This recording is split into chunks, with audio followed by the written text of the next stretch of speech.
नमस्कार, आदाब, सत श्री अकाल, जोहार। जो कहिए सब एक ही है, लेकिन राज्यसभा में ये कह देना कि ऑक्सीजन की कमी की वजह से एक भी मौतें नहीं हुई है, उस पे जेएमएम नाराज है। जेएमएम का खास तौर पे कहना है कि सरकार किसके आंख में धूल झोंक रही है, जो पवित्र आत्मा जो ईश्वर के शरण में है उनको धूल झोंक रही है, या फिर जो वोटर हैं भारत में उनके आंखों में धूल झोंकने का काम कर रही है। सुप्रियो दा हैं हमारे साथ, पार्टी के महासचिव हैं। दादा, नाराजगी किस बात को लेके? केंद्र सरकार तो यही कर रही है ना कि कोई लिखित नहीं बताया हमको कि कितना मरे बिना ऑक्सीजन की कमी की वजह से। नहीं, देखिए, ये जो झूठ का एक दस्तावेज आया है, आप सोच लीजिए ये कितना बड़ा महापाप है। पूरे पेंडेमिक एक्ट में और नेशनल डिजास्टर एक्ट, ये सारा चीज़ केंद्र सरकार के अधीन है। आपको मालूम होगा कि केंद्र सरकार ऑक्सीजन से लेकर हॉस्पिटल मैनेजमेंट से लेकर कोविड प्रोटोकॉल से लेकर कोविड का मेडिकेशन से लेकर सभी कुछ ministry of health, ministry of home, ये दोनों के ही अंडर में है। और आज आप कह दे रहे कि एक भी मौत ऑक्सीजन के कारण नहीं हुई। सुप्रीम कोर्ट ने भी आपको फटकारा, तब जाकर आप किसी तरह से ऑक्सीजन ये किए। आप जनवरी, फरवरी, मार्च में 90,000 मीट्रिक टन आप ऑक्सीजन का निर्यात करते हैं, उससे आपको पैसा मिलता है। मार्च के बाद से आप लग जाते हैं चुनाव प्रचार में। उस वक्त आपके पास में ना कोई मैनेजमेंट था, सारे कैबिनेट को उठाकर आप बंगाल लेकर गए। पूरे राज्यों के जो आपके शासित राज्य है उनके मुख्यमंत्रियों को उठाकर बंगाल में लेकर गए। बंगाल का चुनाव जीतने के लिए पूरे देश के लोगों को जिस प्रकार से प्राणों की आहुति ली गई, लोगों को मारा गया, उस गंगा में लाशों को फेंक दिया गया, उसके बाद भी जो गंगा मैया का बोलते थे कि मैं पुत्र हूँ, उनका महकमा कहता है कि एक भी मौत नहीं। बीजेपी कर रही है कि हेल्थ तो स्टेट का इशू है, ये हेल्थ स्टेट को बताना चाहिए कि हमारे साथ इतना इतना इतना वजह से ये मौतें हुई। आप बताइए, आपने कुछ स्टेट के पास उस समय दे रखा था क्या? आज आपका फेलियर स्टेट का इशू हो गया। और आप नारा क्या देते थे? किनके लीडरशिप में कोरोना से जंग लड़ा जा रहा था? प्रधानमंत्री के लीडरशिप में। जब फेलियर हुआ तो स्टेट का इन्फॉर्मेशन आप पूछ रहे हैं। तो अपनी हठधर्मिता छोड़िए, पाप का भी एक सीमा है। और खासकर हम लोगों के हिंदू विधान में, चाहे कोई भी किसी भी धर्म या विश्वास के विधान में, मरणोपरांत उनकी आत्मा को जो हम लोग पूजते हैं, देवतुल्य मानते हैं, उनके नाम पर आप झूठ बोलने का काम करते हैं। और आप कहते हैं कि भारत के संस्कृति के आप गवाह हैं, आप उनका वहन करते हैं। क्या यही सनातनी धर्म और परंपरा है? डूब मरना चाहिए राज्य सरकार को और भारतीय जनता पार्टी के नेताओं को। बीजेपी आप जो पेगासस के मुद्दे को लेकर भी कर रहे हैं, तो जितनी जानकारी लोगों को अब पहुंच गई है कि ये सॉफ्टवेयर परचेस सिर्फ गवर्नमेंट ही कर सकती है और कोई आम आदमी नहीं कर सकता। आपका उसी पे आरोप है कि जो खबरें आई, जो खुलासा हुआ कि पत्रकार के, जजों के और मंत्रियों के, तमाम लोगों के फ़ोन, ईमेल हैक हो रहे थे, टैप हो रहे थे। अमित शाह ने संसद में कहा है कि 41 देश कर रहे हैं इसका यूज़। ये जानबूझ के विपक्षी दलों का एक षड्यंत्र है सरकार को बदनाम करने का। इसी तरीके का हाल गुजरात में जब सीएम थे मोदी, तब उन पे भी आरोप इसी तरीके का सेम लगाया गया था, जिसका जवाब जनता ने दे दिया है। तो आप लोग बाकी सारे मुद्दों से ध्यान हटाने के लिए ये नया शगुफा लेकर आए हैं ताकि मोदी जी को बदनाम किया जा सके। देखिए पांडे जी, ये मुद्दा इतना जघन्यतम और इतना गंभीर विषय है कि जिसको सोचकर आपकी रूह कांप जाएगी। जो जानकारी अब मिल के आ रही है कि आपका जो इलेक्ट्रॉनिक डिवाइस है, चाहे वो स्मार्टफोन हो, चाहे आपका वो लैपटॉप हो, चाहे कंप्यूटर हो, उसमें कैमरा और माइक्रोफोन अपने आप ऑन हो जाता है। आपको उसकी ज़रूरत भी नहीं है। और वो जो हमला होता है एक मिस कॉल से भी हो सकता है। तो आप इस गंभीरता को सोचिए कि आज के दिन में हम समझते हैं कि हर घर में लोग अपने बेडरूम में ही मोबाइल को लेकर सोते हैं। तो कितनी अंतरंग चीज़ें अब सरकार के पास है उस जासूसी के द्वारा, और उसका किस प्रकार से उपयोग किया जाएगा। क्योंकि जो मामला आया है कि रंजन गोगोई जी पर जो सेक्स स्कैंडल का जो मामला आया था, उसके बाद वो मामला हुआ क्या, क्योंकि जिस लड़की ने उसकी शिकायत की थी उसका भी नंबर टैपिंग हुआ। तो हम समझ सकते हैं कि समाज किस रसातल की ओर जा रहा है। जासूसी करना जो भारत विरोधी तत्व है, चाहे वो आतंकवादी हों, चाहे उग्रवादी हों, या जो आर्थिक अपराध करते हों, चाहे वो नशा का कारोबार करते हो, नारकोटिक्स का काम करते हों, उनके खिलाफ तो ये जायज़ है। और इसके लिए बाकायदे पूरे हमारे जो सिस्टम है, जो कोड ऑफ कंडक्ट है, हम लोगों का क्रिमिनल कोड ऑफ कंडक्ट है, सिविल कोड ऑफ कंडक्ट है, उसमें बाकायदा नियम है टेलीग्राफ एक्ट का और आईटी एक्ट। टेलीग्राफ एक्ट का 1885 का और आईटी एक्ट 2010 का।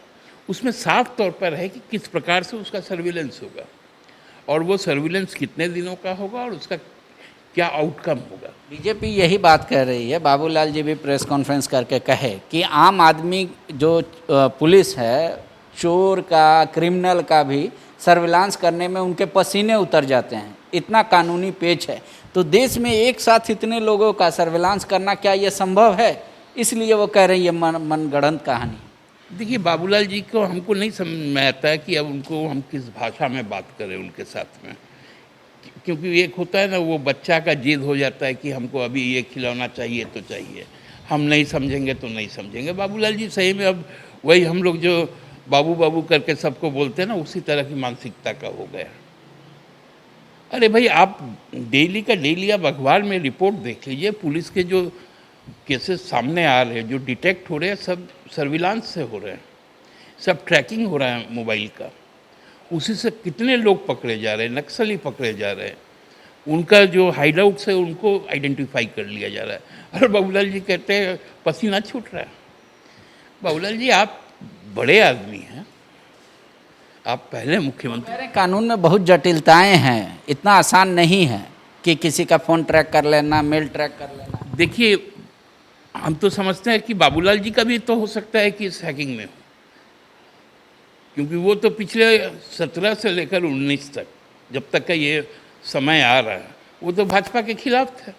जब भाजपा अपने मंत्रियों का ट्रैकिंग कर सकती है, चाहे स्मृति ईरानी जी का हो, उनके स्टाफ का हो, अभी जो आईटी मिनिस्टर बने हैं उनका हो, प्रहलाद पटेल का हो, जब उनका अपना कर सकता है। मैंने तो कहा कि ये गुजरात मॉडल है, इसमें ऐसा कोई सगा नहीं जिसको इन लोगों ने ठगा नहीं। आपको क्या डर लगता है कि हेमंत सोरेन का भी फ़ोन ट्रैक पे हो सकता है, उनका ईमेल भी ट्रैक पे हो सकता है? आप इससे इनकार भी तो नहीं कर सकते, क्योंकि जब तक फ़ोन का फोरेंसिक जांच ना हो जाए, क्योंकि उनको भी लगातार आपने भी कवर किया, बाकी मीडिया में भी आया, लगातार उनको जान से मारने की जो धमकियां आती हैं, भारत सरकार को लिखा जाता है। भारत सरकार चूँकि विदेश का वो पोर्टल से कोई आता है, स्पेनिश ना किसका, मुझे याद नहीं है ठीक से, तो उस पर भी तो इंटरपोल को आज तक भारत सरकार ने कभी नहीं कहा। इसलिए हम इससे इनकार तो नहीं कर सकते हैं कि हेमंत जी का सर्विलांस होता है या नहीं होता है। दुबई में बुर्ज खलीफा में क्या कुछ हुआ जिसको आप कह रहे थे कि पार्टी ज़रूरत पड़ेगी तो आगे इसका खुलासा करेगी? देखिए, बुर्ज खलीफा में एक बहुत उच्च स्तरीय भारतीय जनता पार्टी के जो चुनावी रणनीतिकार लोग हैं, उनकी एक मीटिंग हुई थी, और वो मीटिंग जो इजरायली कोई कंपनी है उसका भी नाम आ जाएगा, इसलिए मैंने कहा कि समय आने पर करेंगे। तो उस पर वीवीपैट मशीन को किस प्रकार टेम्पर किया जा सकता है, और इसी पे सवाल अशोक वालसा जी ने भी उठाया था, जिस कारण उनको वहाँ से चुनाव आयोग से हटना पड़ा। तो हमको लगता है कि सारी बातें अब धीरे धीरे खुलकर आएंगी, क्योंकि अब तो पूरे देश विदेश के जो बड़े समाचार समूह हैं, जो प्रतिष्ठित हैं, तो उन लोगों का खोज चल रहा है। आप उस खोज का नतीजा का थोड़ा इंतज़ार और कर लीजिए, आपको कई चौंकाने वाले तथ्य सामने आएंगे। एक आखिरी सवाल, कांग्रेस मांग कर रही है कि सुप्रीम कोर्ट एक एजेंसी तय कर दे और अपने निगरानी में इस पेगासस मुद्दे की पूरे की जांच कर ले। वो लोग सड़क पे उतरेंगे। क्या जेएमएम भी कुछ इसको लेकर आंदोलन का रूपरेखा तय कर रखी है? निश्चित तौर पे हम लोग भी उस दिशा में सोच रहे हैं, क्योंकि अभी हम लोगों ने उस पे आरंभिक रिपोर्ट का हम लोग इंतज़ार कर रहे हैं। और देखिए, आपको याद होगा कि हवाला केस भी ऐसा ही एक सनसनीखेज केस आया था। उस वक्त सुप्रीम कोर्ट ने सुमोटो लेकर डे टू डे हियरिंग किए थे अपने जांच के क्रम में, और उसका उसके बाद निष्पादन किया था। हमको लगता है कि ये केस भी उसी तरह का उपयुक्त केस है। और माननीय सर्वोच्च न्यायालय, क्योंकि अब तो कोई भी आस जो बचता है हमारे भारत के संविधान के तहत, उसमें सुप्रीम कोर्ट को ही ऑक्सीजन के लिए भी बोलना पड़ेगा, मेडिसिन के लिए भी बोलना पड़ेगा, और अब जासूसी पर भी बोलना पड़ेगा। पूर्व मुख्यमंत्री रघुवर दास कह रहे हैं कि विपक्ष को सीरियस लेने की कोई ज़रूरत नहीं है। ये लोग तो आंख में आंख डाल के झूठ बोल देते हैं, लिख के झूठ बोल देते हैं, इनकार कर देते हैं। उन्होंने एग्जाम्पल दिया कि मुख्यमंत्री 1 महीने पहले ट्वीट करके कहा था कि सारे विभाग को निर्देशित किया जाता है कि भाई आप लोग जल्दी जो भी त्रुटि है उसको दूर करें और रिक्तियों को भरें। इस साल नियोजन नीति है। अब वो ट्वीट पिंग था, उसको पिंग को भी हटा दिए, मुख्यमंत्री भूल गए। 11 जिला के छात्र को सुप्रीम कोर्ट से भी आ गया ऑर्डर, फिर भी कान में तेल डाल के सो रहे हैं। तो बोले ऐसे आदमी क्या बोलते हैं, कब क्या बोलेंगे, इसको सीरियस नहीं लेना चाहिए। देखिए, रघुवर जी को हमेशा आजकल पिन लगता है, और देखिए हम लोग जानते हैं कि आँख में आँख मिलाकर कभी आदमी झूठ नहीं बोल सकता। जो सच बोल सकता है वही आँख में आँख मिला सकता है। लेकिन कुछ लोग तो यहाँ पर मोमेंटम झारखंड के समय हाथी उड़ाते हुए उनकी आँख ही पलट गई थी। उस आँख का क्या होगा? उस आँख का भी तो जांच होना चाहिए। बच्चों का भविष्य का कह रहे, जिन्होंने बच्चों के भविष्य को बिगाड़ा है, जिन्होंने इस प्रदेश को 13-11 में बांटा है, वही हम लोगों से सवाल पूछेंगे क्या? ठीक है। तो दादा कह रहे हैं कि पूरे मामले को लेकर किसी को भ्रम में नहीं रहना चाहिए, और एक सुप्रीम कोर्ट का ही दरवाज़ा ऐसा बचा है जहां से लग रहा है कि उम्मीद हो सकेगी। ऐसे भी इस सरकार में, मतलब केंद्र सरकार में, अब सारी उम्मीदें, चाहे वो दवा का हो, ऑक्सीजन का हो, सभी सुप्रीम कोर्ट पे टिका है। बीजेपी इसको स्पष्ट करना चाहिए कि वाकई में किसका किसका फ़ोन टैपिंग और क्यों और किन परिस्थितियों में कराया गया। शुक्रिया। विवेकानंद विद्या मंदिर स्कूल एक CBSE affiliated English medium coed school है। हम शिक्षा के साथ संस्कार देते हैं। TheFollowUp.in. Like, share and subscribe. www.thefollowup.in